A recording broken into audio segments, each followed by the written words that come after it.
পার্বতী বলো প্রভু। আমি যে তোমাকে ডেকেছি কেন প্রভু?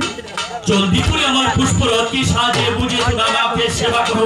তোমার সেবা ভক্ষণ করে আমি যাব কৈলাস নগরে ধর্ম প্রচারের উদ্দেশ্যে। তবে গ্রহণ করো এই দাসের পদ সেবা। হরে কৃষ্ণ হরে হরে হরে নারায়ণ।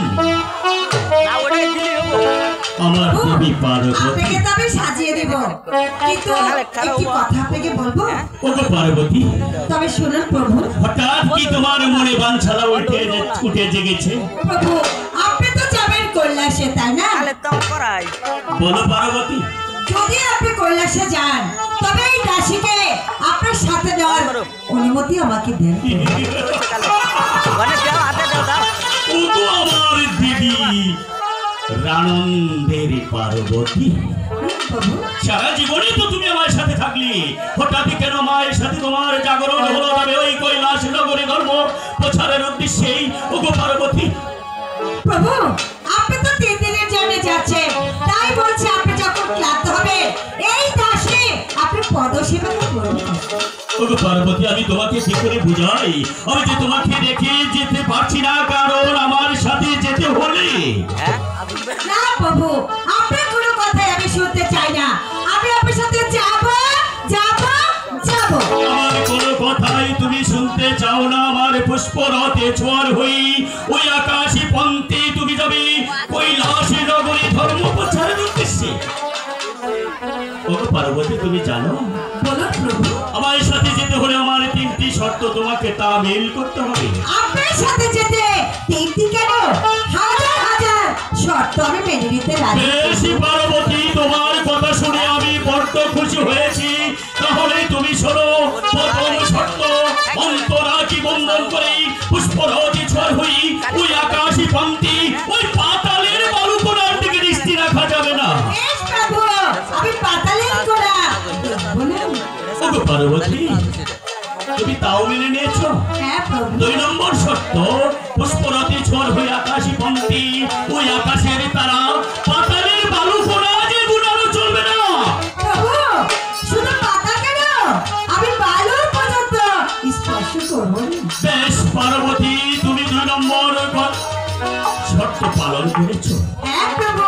3 নম্বর শর্ত গান করে মন দিয়ে শোনো, পুষ্পরথে ছোঁয়ার হই আকাশে পন্থী ওই কৈলাস নগরে প্রচার সাথে সাথেই ওখানে আছে আগে বটবৃক্ষের ছায়া, ওই বটবৃক্ষের ছায়াতে তোমাকে রেখে যাবো আমার ভক্তের বাড়িতেই। আমি যতক্ষণ পর্যন্ত আমার ভক্তের বাড়ি থেকে না ফিরবো আর তুমি ওখান থেকে এক পা কোথাও সরতে পারবে না। আপনার 3টি শর্ত আমি মেনে নিচ্ছি, আমি ওখান থেকে এক পাও নড়বো না। কথা দিয়েছো? হ্যাঁ প্রভু। বেশ পার্বতী তোমার কথা শুনে বড্ড ভালো লেগেছে। তাহলে আর বিলম্ব না করে অন্তরাকে বন্ধন করে পুষ্পরথে ছোঁয়া হোক। এই মুহূর্তে যাত্রা করবো আমরা ও কৈলাস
পার্বতী তুমি তো আমাকে কথা দিয়েছিলে আমি তোমাকে যেখানে এখানে রেখে আমার ভক্তের বাড়িতে যাব?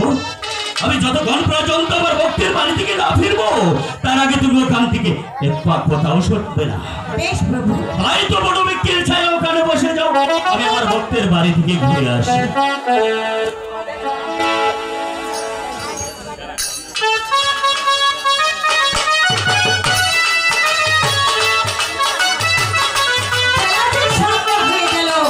এখন পর্যন্ত প্রভু আসছে না। এদিকে যে জল তৃষ্ণায় আমার ছাতি ফেটে যাচ্ছে, কিন্তু প্রভুকে যে আমি কথা দিয়েছিলাম এখান থেকে এক পাও লড়বো না। কিন্তু ও ঠাকুর, তুমি আমাকে ক্ষমা করে দিও, আমি যে পানির ক্ষুধার্ত, তাই একটু ওই সামনের গ্রামে গিয়ে দেখি জল পাওয়া যায় কিনা। তবে জল দিন তৃষ্ণাই শুধু মেটাবো, অন্য কিছু নয়। যাই খুঁজে আসি প্রভুকে। প্রভু